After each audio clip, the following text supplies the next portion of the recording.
ആഹ് നമസ്കാരം. ദൃശ്യം 3 കാണാൻ വേണ്ടി പോവാണ്. കുറച്ച് ലേറ്റായി എന്നറിയാം. കാരണം ജോലി തിരക്കും കാരണം എല്ലാം ആയതുകൊണ്ട് നമുക്ക് വിചാരിച്ച പോലെ ഫസ്റ്റ് ഷോ കാണാൻ വേണ്ടി പറ്റിയില്ല. കാരണം 8 മണിക്കായിരുന്നല്ലോ നമ്മുടെ ഫസ്റ്റ് ഷോ ഉണ്ടായിരുന്നത്. അപ്പോൾ അതൊന്നും പോകാൻ വേണ്ടി പറ്റിയിരുന്നില്ല. ജോലി തിരക്കായത് കാരണമാണ്. അപ്പം ഇപ്പോഴാണ് ഞാൻ പോകുന്നത്. രാത്രി 12 മണിയുടെ ഷോ ആണ്. സ്പെഷ്യൽ ഷോയ്ക്കാണ് പോകുന്നത്. അപ്പോൾ ഇത് പോയിട്ട് ബാക്കിയുള്ള വിശേഷങ്ങൾ ഞാൻ അപ്പോൾ പറയാം.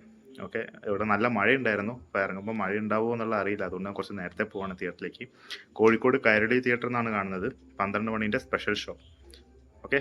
അപ്പം പോയിട്ട് ഞാൻ ബാക്കിയുള്ള വിശേഷങ്ങൾ അങ്ങനെ പറയാം.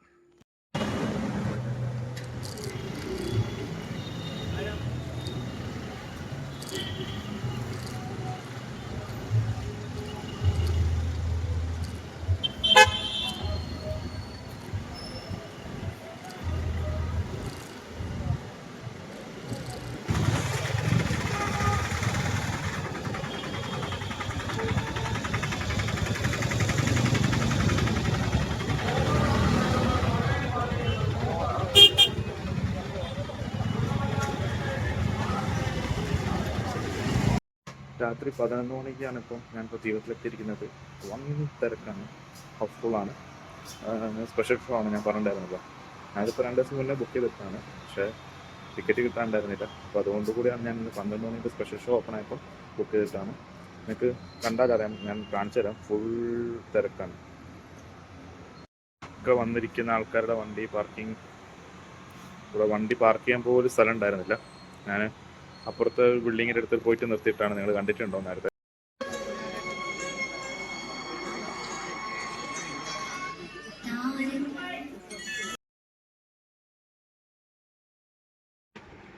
ഹായ്.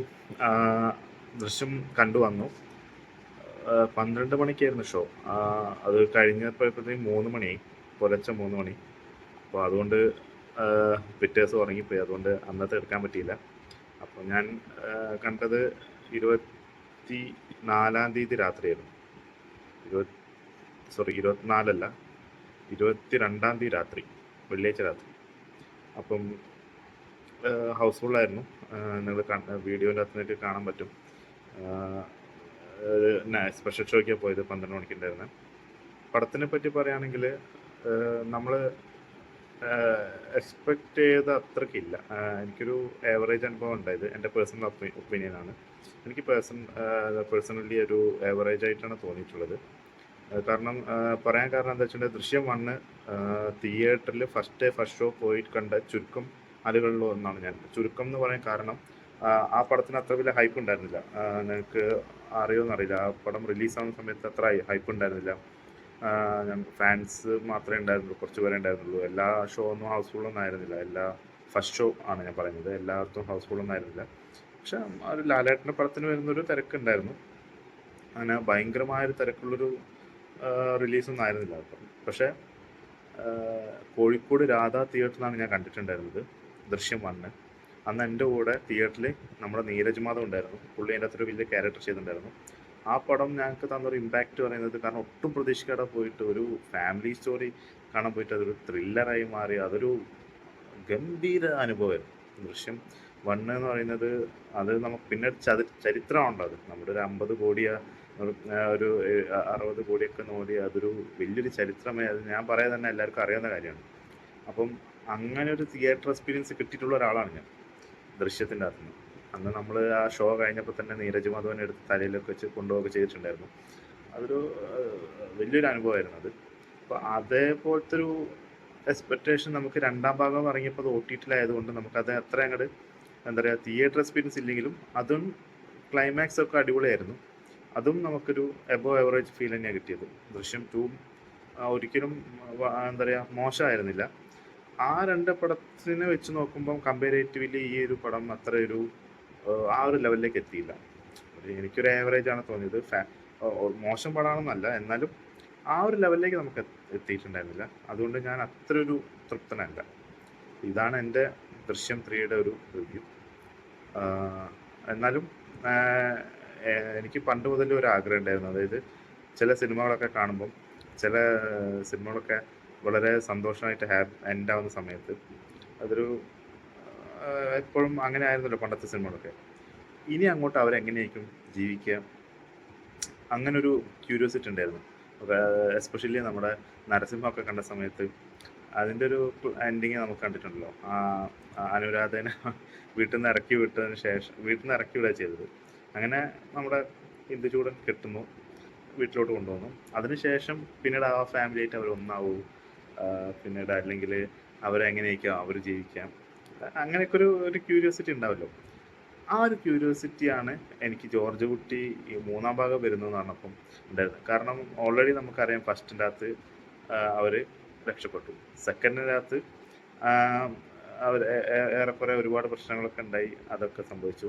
ഇപ്പം എല്ലാവർക്കും അറിയാലോ എന്താണെന്നുള്ള സംഭവിച്ചെന്നുള്ള ഏറെക്കുറെ എല്ലാവർക്കും അറിയാമെന്നുള്ള രീതിയിലാണ് ഇപ്പോൾ ഉള്ളത്. കാരണം സെക്കൻഡ് ആയപ്പോഴത്തേക്കും ഒരുവിധം എല്ലാവർക്കും മനസ്സിലായിട്ടുണ്ട് ജോർജ് കുട്ടി ഈ കുടുംബത്തിനും എന്തോ ഒരു ബന്ധം ഈ കേസുമായിട്ടുണ്ട്. അല്ലാണ്ട് വെറുതെ പോലീസ് കെട്ടിച്ചമച്ചൊരു സ്റ്റോറി അല്ല എന്നുള്ള എല്ലാവർക്കും അറിയാം. അപ്പോൾ അങ്ങനെ ഒരു സാധനം വരുന്ന സമയത്ത് ഇനി അവരുടെ ലൈഫ് എന്ത് എന്നുള്ളൊരു ക്വസ്റ്റ്യൻ ഉണ്ടല്ലോ.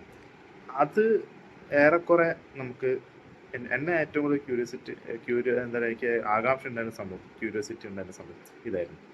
അത് ഒരു ഫസ്റ്റ് ഹാഫിൽ അതുകൊണ്ട് തന്നെ എനിക്കൊരു ബോർ അടിച്ചിട്ടുണ്ടായിരുന്നില്ല. കാരണം അതൊരു അവരുടെ ലൈഫ് പിന്നെ തുടർന്ന് പോകണം. നമുക്ക് വളരെ പരിചയമുള്ളൊരു ആളുടെ ലൈഫ് മുന്നിൽ നടക്കുന്ന ഒരു ഫീലാണ് ഉണ്ടായത്. ഒന്നും രണ്ടും ഭാഗത്തിലൊക്കെ നമുക്ക് കേരളത്തിൽ ഇന്ത്യയിലല്ല ലോകത്തിലെല്ലാവർക്കും ജോർജ് കുട്ടീനെ അറിയാം. കാരണം ഇത് ഇനി റീമേക്ക് ചെയ്യാത്ത ഭാഷയില്ല. ഇന്ത്യയിൽ തന്നെ എല്ലാ ഭാഷയിലും ഇത് വന്നിട്ടുണ്ട്, പേരിന് മാത്രം ഡിഫറൻസ് ഉള്ളൂ. അപ്പോൾ ആ ക്യാരക്ടറിനെ എല്ലാവർക്കും അറിയാം. അപ്പോൾ ആ ഒരു ക്യാരക്ടറിൻ്റെ ലൈഫ് എന്താണെന്നുള്ള അറിയാനുള്ളൊരു ക്യൂരിയോസിറ്റി ഉണ്ടാവും.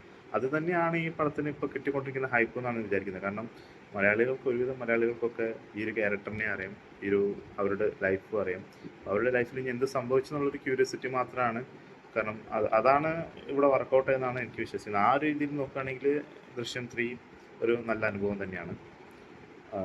പിന്നെ നമുക്ക് ദൃശ്യം 1 ഉണ്ടായിരുന്ന കുറച്ച് ക്യാരക്ടേഴ്സ് മിസ്സായി പോയ ക്യാരക്ടേഴ്സിനൊക്കെ നമുക്കിവിടെ എന്തായി എന്നുള്ളൊക്കെ ഒരു ചോദ്യം ഉണ്ടല്ലോ. അതിനൊക്കെ ഒരു ആൻസർ ഇതിന് തരുന്നുണ്ടെന്ന് വിശ്വസിക്കുന്നു.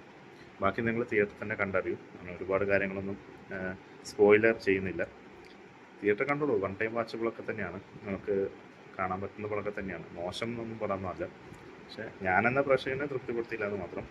എന്നാൽ പൂർണ്ണമായും തൃപ്തിപ്പെടുത്തിയില്ലെന്ന് വെച്ചാൽ എവിടേക്കൊക്കെ കുറേ രസകരമായിട്ടുള്ള മൊമെൻറ്റ്സ് ഉണ്ടായിരുന്നു, രസമാണ്. ബാക്കി നിങ്ങൾ തിയേറ്ററിൽ തന്നെ പോയി കണ്ടിട്ട് അറിയൂ. അപ്പം അടുത്ത പടത്തിൻ്റെ റിവ്യൂ ആയിട്ട് കാണാം.